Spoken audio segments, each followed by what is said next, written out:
You know, I see some hilariously bad takes on Twitter quite often, you know what I'm saying? I mean, it's a website where it's almost like designed to create the worst possible take and then publish it to the entire world, you know? Like here on YouTube, I can make a 70-hour video just talking about a subject. If I really wanted to, if I had that much dedication, I could do that. On Facebook, you know, it's Boomerville, but I mean, you can virtually type out a bunch of whatever, and there's not much of a limit to it either. And that's how a lot of social media works, but the problem with Twitter is the character limit. It used to be like 140 characters in a tweet. Now it's up to 280, but even then, how many people do you know can actually really say something intelligent within less than 300 characters? I mean, you look at my Twitter, dude, and this is what you see, right? And this is pretty tame compared to normal, so I mean, yeah, dude. Bad website, known for bad takes, but this is one that I think it doesn't really matter how many characters you could have. This may just be one of the worst takes I've ever seen. And the funny thing is, the ironic thing is, living in a country like the United States is the reason that he can even say something like this. You know what I'm saying? He would not have the right to say this in a lot of places around the world. Now, I'm not one of these blatantly ignorant Americans who thinks that, oh my god, the United States is the only place where free speech exists. That's just obviously not true. But let's not also sit here and pretend like literally the place that he names in this tweet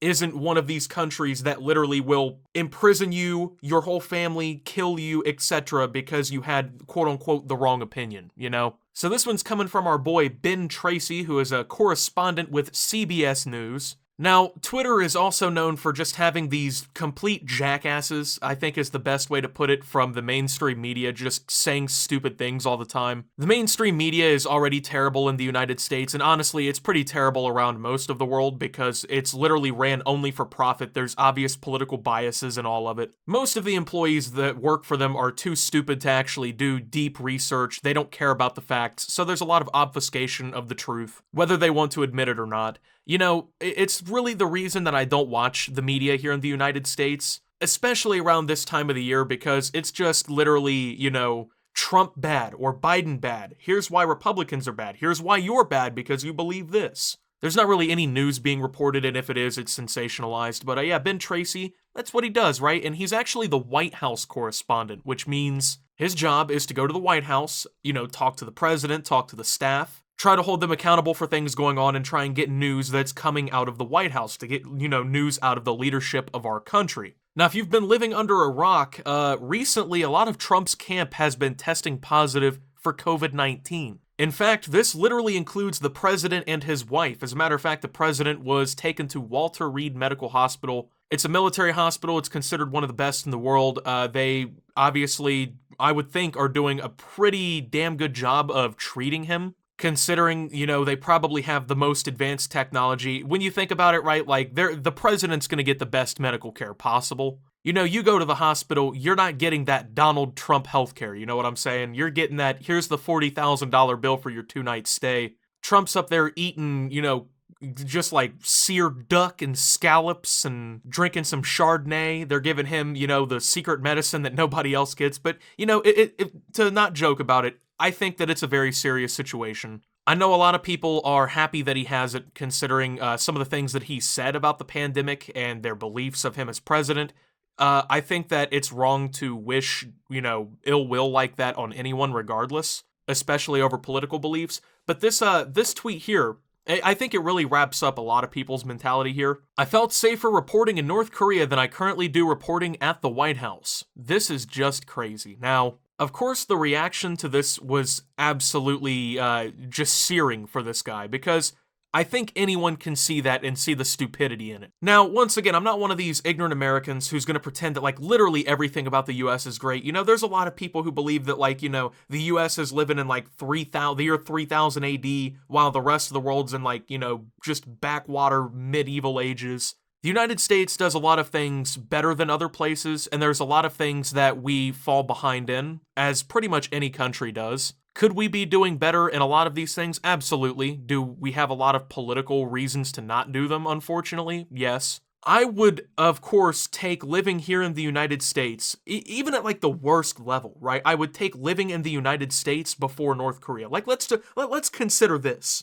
I dead serious, would rather be homeless, starving to death, no job, no family, nothing to fall back on, wandering the streets of like Chicago, Illinois, or Los Angeles, California, than I would to be top, maybe like 0.5% of all people in North Korea. I genuinely would. I mean, do I even need to explain how shitty this take is in all reality? I mean, yeah, of course there's problems in the US, but dude, I would rather walk through the White House. No, dude, you could put like literally anyone with COVID. Like you could put like 5,000 people with COVID in a stadium. I would go in there without a mask. I would high five and lip kiss every single one of them, and then go lick all the doorknobs and handles in the stadium before I ever decided to willingly live in North Korea. I would much rather, yeah, sure, of course, COVID's going around the White House and things like that. A lot of people are testing positive in that whole thing, but are we really gonna sit here and pretend that you're gonna have a better time with COVID in North Korea than in the United States of America? I mean, even as bad as it can get here in the US, right? That, I would say, is probably like 100 times better than living in North Korea. I mean, and people like to try and defend this. They're like, oh, dude, we don't actually know about how good or bad North Korea really is because we never actually see anything from there.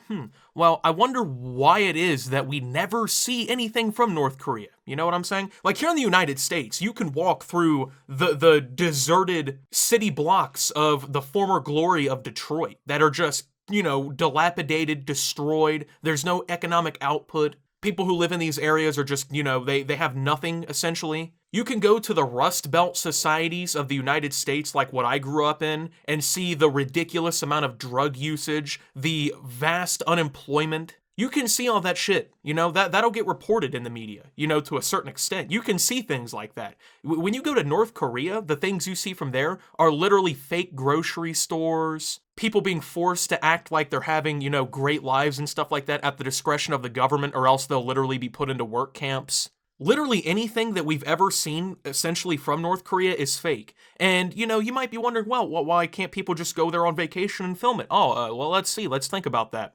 Because filming pretty much anything in North Korea, except for the very few tourist attractions that are heavily monitored to see what you're doing, will have you put into a work camp. And as a matter of fact, think about the fact of being an American, right? North Korea, they hate Americans. If you went there and you filmed a statue of Kim Jong-un without permission or something like that, and you got caught, you're never coming home.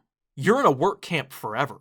They say 20 years or something stupid. I mean, shit, take a look at the case of Otto Warmbier, okay? An American college student who went to North Korea and was imprisoned in 2016 because he was accused of attempting to steal a propaganda poster from a hotel room. Here in the United States, people literally make fucking jokes about the fact, I just steal the shampoo or the towels from the fucking, the hotel room. Sure, if you got caught, you'd either get charged, maybe get arrested, depending, something like that. But he tried to take a fucking poster and was sentenced to 15 years imprisonment with hard labor in the trying to go back to the United States. They found him at the international airport and arrested him to 15 years of hard labor because he tried to take a poster.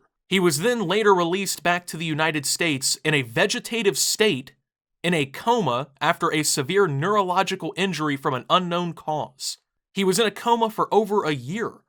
North Korea claims that the coma was due to botulism and a sleeping pill. 6 days after he made it back to the United States, he fucking died after never regaining consciousness because his parents requested his feeding tube to be removed. And a coroner's report stated that he died from an unknown injury causing a lack of oxygen to the brain. Non-invasive internal scans found no signs of fractures to his skull, though. 22 years old and was killed by North Korea because he tried to take a fucking propaganda poster. And that's the place that you think you'd be safer living in than here.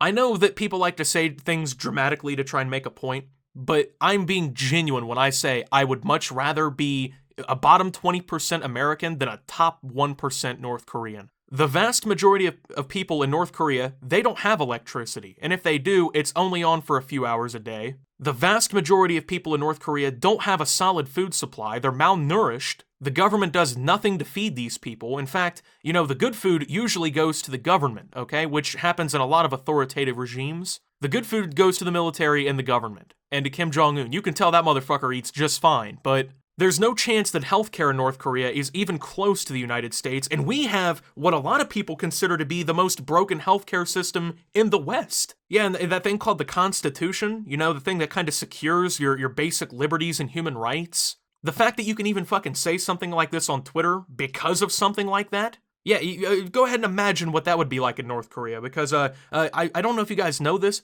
they don't really have that thing called freedom of speech. They don't really have anything like that in place. It's kind of weird, I know, you might not believe me when I say that, but can you imagine if this guy was in North Korea and he said, I feel so unsafe in North Korea right now, the government's failing, I would feel much safer living in the United States. Yeah, I can imagine what would happen. He and his whole family would be, breaking rocks up with pickaxes in a work camp. And that's to put it very tamely, so...